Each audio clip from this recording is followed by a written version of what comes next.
In this video, we're going to be working on a 24-inch Yard Machines snowblower. Customer says it does not start. It's probably sat with gas in it, but it needs a tune and a service as well. And what the heck? Before I jump into this video, I hope you consider subscribing, give the video a like, and leave any comments down below. First thing I do is make sure it's got gas in it, which it does. Make sure that the gas valve is on. I'm going to check to make sure that it has oil. And it does, and it definitely needs to be changed. Let's see if we can get it to start. So plug it in. The key is in. It's in the run position. Full choke. Prime it.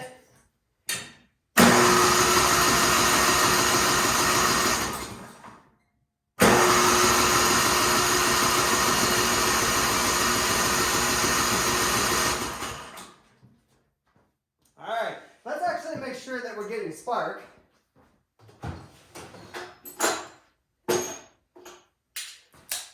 And on this guy, it's pretty easy.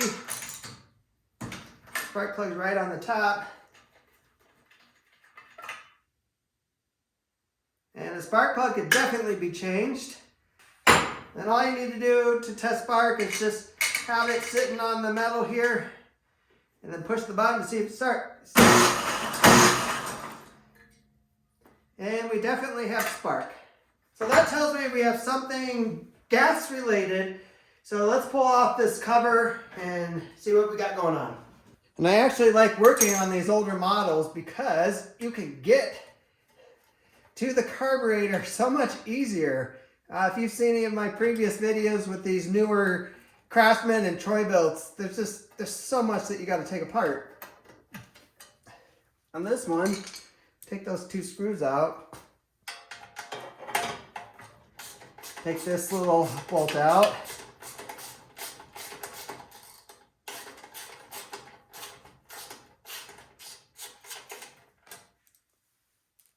And then there's one more right up here.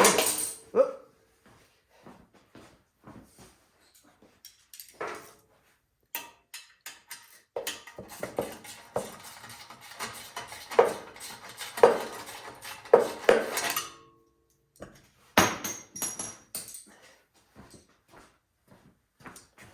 And you just got to pull the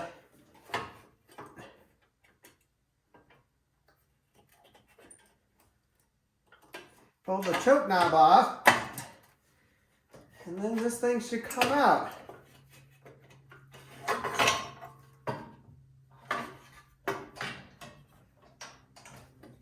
And I'm scratching my head. One, the ground for the key is not hooked up to where it should, but I'm just going to pull it off here. All right, so that little tab was not hooked to where it should be, but you'll notice the carburetor is half hanging off.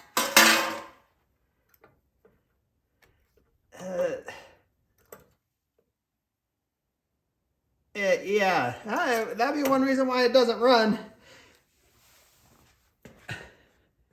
All right, so I pulled the intake off so I could get the gasket from the intake, because we can use that for the gasket between the intake and the carburetor. And I also scrounged up two bolts that will hopefully hold that carburetor on. So let's make a gasket.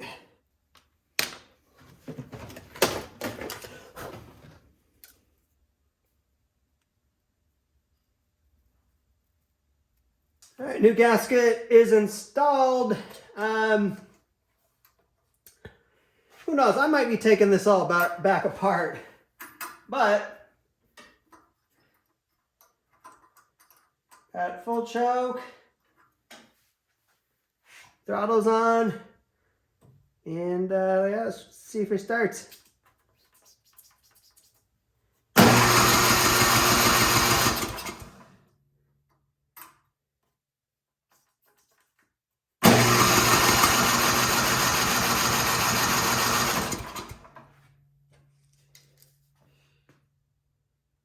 See if a little starting fluid gives it any encouragement.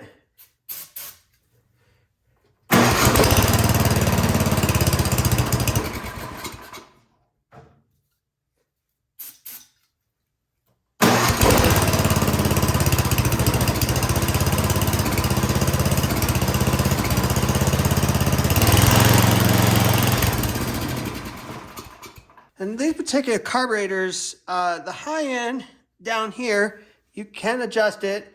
Right now it's screwed all the way in. So that's definitely needs to come out a little bit. But there's also an idle adjustment for your low end. I shouldn't have said idle adjustment. I should have said, low end adjustment.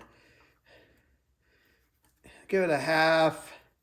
Give it one turn. I'm going to open this up some just so that way gas can flow. Now let's try to start it again. Well, definitely getting gas.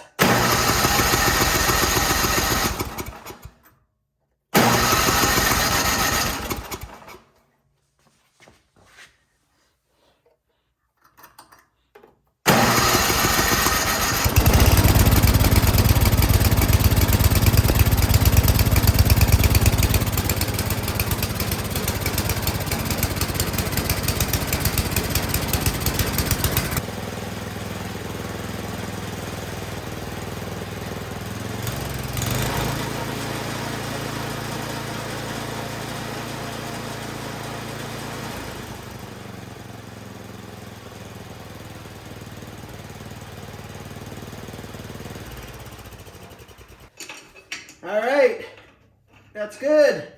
Just the only thing I adjusted on this carburetor was the high end. The idle, I keep saying the idle. The low end, I think it's just like a turn out. And with that high end, you put it at full throttle and you turn it in and out and just listen to the engine. You'll find the spot where it runs great. If you go too far in, it starts to die. And if you go too far out, it starts spitting and backfiring and doing all kinds of weird stuff. So now we're just going to continue on with the service. We're going to change the oil. We're going to put a new spark plug. Let's see. Check the auger. This one, both shear pins are there. There's no grease points on the drive. And yeah, let's take off the cover for the belts and let's check the belts out. And here I'm just visually inspecting the belts that are on here. I'm looking for dry rot. I'm looking for cracking. And these belts, visually inspecting them, look great. So we do not need to replace the belts.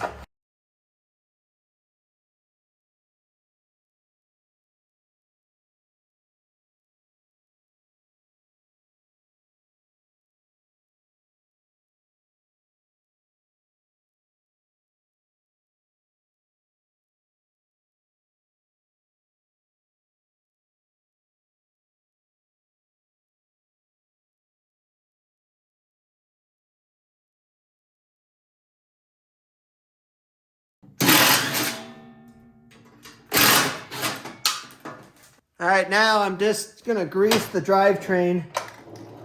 You can see it's pretty dry in here.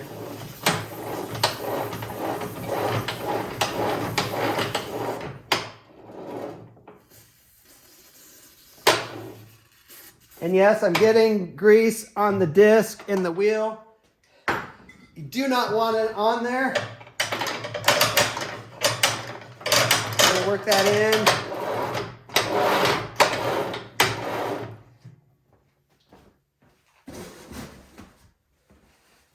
Then make sure you take a rag, towel, something, and make sure you get all the grease off the flywheel here and the actual rubber piece that drives on that.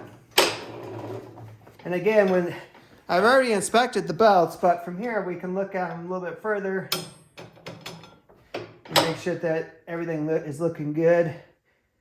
And yeah, the only thing I think we're gonna have to do is there's a lot of play in this cable and this cable as well. So we're gonna adjust the drive and the auger cables. This is the cable for the drive. You can see how flimsy it is. You do pull it, oops, and it does tighten. But we're gonna make an adjustment here. Hopefully we got enough in it. And I'm turning it counterclockwise, so that's bringing the cable up, making it tighter. And kind of right there. There's still a little bit of a play in it. You just tighten this nut back down on it, that holds it in place. So now we just have to get the machine running, put it in gear, pull this, and then make sure that it still wants to go forward when we put some resistance on it. And then the same thing is going to go for the auger cable. It's not too bad, but we can tighten it up just a little. All right, time to add oil. We're just putting some 5W30 in it.